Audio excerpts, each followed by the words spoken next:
நடிகர் சரத்குமாரோட மகளான வரலட்சுமிக்கும் நிக்கோலாய் சச்தேவ் என்பவருக்கும் ரீசெண்டாக திருமணம் நடந்துச்சு. இந்த திருமணத்தில் பிரபலங்கள், அரசியல் தலைவர்கள் கலந்துக்கிட்டு மணமக்களை வாழ்த்தியிருந்தாங்க. திருமணம் தொடர்பான போட்டோஸும் சோசியல் மீடியாவில் பரவி ட்ரெண்ட் ஆகிட்டு வருது. அது மட்டும் இல்ல, வரலட்சுமி திருமணத்துக்கு சரத்குமார் 800 கோடிக்கும் மேல பணம் செலவழிச்சிருக்காருன்னு சில வதந்திகளும் சோசியல் மீடியாவில் உலா வருது. இது குறித்து நடிகர் சரத்குமார் ஒரு பேட்டியில பேசியிருக்காரு. அதுல அவங்களுக்கு நேரம் போகல அப்படிங்கிறதுக்காக அடுத்தவங்களோட வாழ்க்கையை விமர்சிட்டு வராங்க. இப்படி மறைஞ்சிருந்து பேசுறவங்களுக்கு என்ன தைரியம் இருக்கு? உங்களுக்கு தைரியம் இருந்தா நேர்ல வந்து பேசணும். யாரையாவது ஒருத்தரை நீங்க நேர்ல பார்க்காம அல்லது கூட இருந்து அவங்கள பத்தி தெரிஞ்சுக்காம நீங்களாவே எல்லாம் தெரிஞ்சது போல பேச உங்களுக்கு யாரு உரிமை கொடுத்தது? நான் இந்த மாதிரியான நெகட்டிவ் கருத்துக்களை கண்டுக்கிறது கிடையாது. ஆனா சிலர் இந்த மாதிரியான நெகட்டிவ் கருத்துக்களை மண்டையில ஏத்தி மனசளவுல கஷ்டப்படுறாங்க.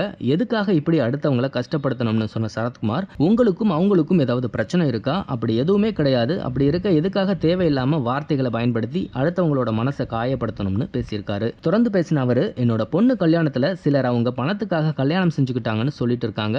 அதை பத்தி நான் கவலைப்படல. உண்மையாவே அவங்க 2 பேரும் மனசார பிடிச்சு போய் தான் திருமணம் செஞ்சுக்கிட்டாங்க. அவங்க சந்தோஷமா தான் இருக்காங்க. ஆனா சிலர் தப்பா கமெண்ட் செஞ்சு அவங்களோட நேரத்தை வீணடிச்சிட்டு இருக்காங்கன்னு அந்த பேட்டியில ஓப்பனா சொல்லியிருக்காரு. இது மாதிரியான சினிமா நியூஸ் பத்தின அப்டேட்டுகளை நீங்க உடனுக்குடன் தெரிஞ்சுக்கணும்னா மறக்காம நம்ம சினி மாடல் சேனலை சப்ஸ்கிரைப் பண்ணிக்கோங்க.